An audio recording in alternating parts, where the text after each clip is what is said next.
Are you ready to step up your transition game?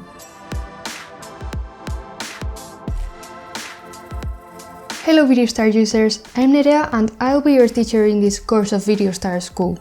We'll go over how to make more complicated transitions in VideoStar using free effects.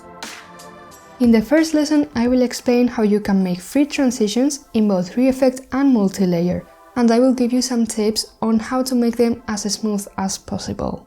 Specifically, we're going to create a duo pinch transition. The second lesson is all about shakes. We'll learn how to make a zoom in shake transition and a slide down shake transition.